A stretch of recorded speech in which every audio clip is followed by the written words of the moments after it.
The Wire follows the drug trade of Baltimore, Maryland from both the perspective of the cops and the criminals.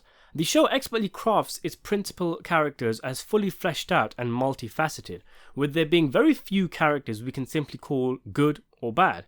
The show highlights how the root causes of the drug trade run deeper than simply gangsters and kingpins looking to make some cash, and with each season, The Wire adds a new institution into its spotlight to highlight how systemic the city's drug and crime issues are, such as taking a look at the city government, the education system, and the print news media.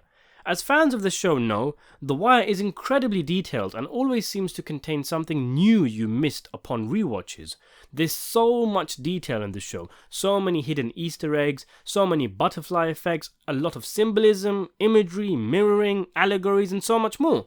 Just the plot in of itself is so dense that it often takes rewatches just to work out what is fundamentally going on in the show. There's so many characters, so many different storylines, but it all comes together to create something poetic and beautiful.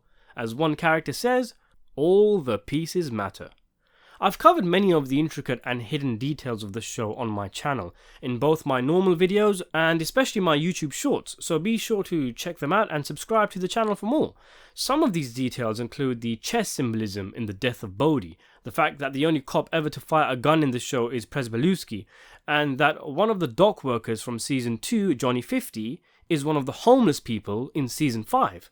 Today I want to take a look at the travelling ring of Season 4.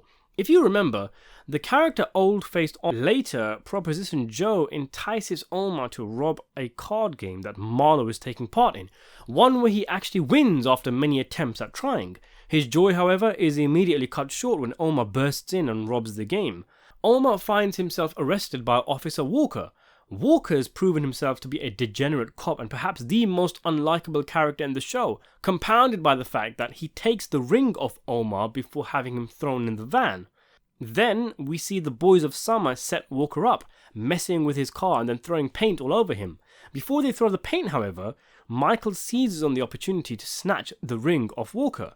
And then Marlo arrives at Michael's home with Chris and Snoop, noticing the ring around Michael's neck, surely realizing it's the same ring Omar took off him.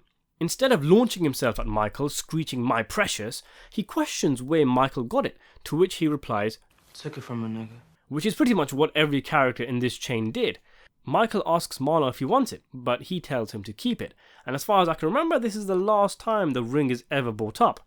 So that means the ring went from Andre to Marlo to Omar to Walker and finally to Michael. Pretty cool, and it's likely the purpose of the constant travelling of the ring, aside from being an Easter egg, is that the ring is used to show how temporary power is on the streets of Baltimore. If the ring represents power, or it is a representation of the representation of power, this little series of events shows how hollow and empty that power really is, that it is transient and can be taken away at any time. Look at all the characters in the show who have held power, whether it be Avon, Stringer, Burrell, Rawls, Royce, Marlo, Prop Joe, Daniels, and look at how that power comes and goes, harking back to Omar's line about money having no owners, only spenders. Replace the word money with power or this ring, and the quote fits perfectly. Everyone who has the ring, aside from Michael, is robbed for it, and we can assume that somewhere down the line, the same will probably happen to Michael too. It also shows that nothing really changes over time in this cynical world of The Wire where things work in circles. Characters assume the roles of other characters and replace them, filling in their empty shoes once they're out of the game. The most striking example is of course Michael replacing Omar as the stick-up man of Baltimore. Even the scene where he takes it off Officer Walker is reminiscent of Omar taking it off Marlo. Marlo and Walker are similar in that they have no regard for others around them. They are cold people. Marlo's day is ruined by Omar's robbery, and he takes the robbery personally. Similarly, Walker's day is ruined and he takes the assault personally instead of acknowledging it's all part of the game and he is as much of a fault for it as the kids are, and subsequently the cops start coming down hard on the streets.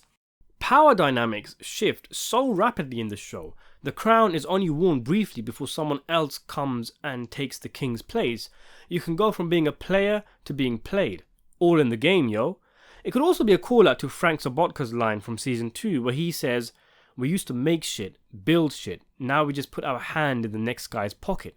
That's pretty much what's going on here with the life cycle of the ring. It's interesting that Marlo notices the ring on Michael but doesn't ask for elaboration as to where he got it. He surely knows it's the same one that Omar took off him, that Marlo figured Omar lost the ring somewhere down the line, and Michael took it off whoever had it at the time. The look exchanged between him and Chris, and the fact that Marlo allows Michael to keep the ring, is perhaps a showcase that Marlo knows this pup is the real deal, that he is gaining a level of respect for him as a competent corner boy, with potential for more. It's a strong indicator that Marlo knows that Michael is built differently. Even his answer is short, simple and vague in a manner that Marlo would have given an answer. He didn't need to brag that he took it off a cop, although maybe Marlo did think Michael took it off Omar and Michael's stature in his eyes instantly took a rise.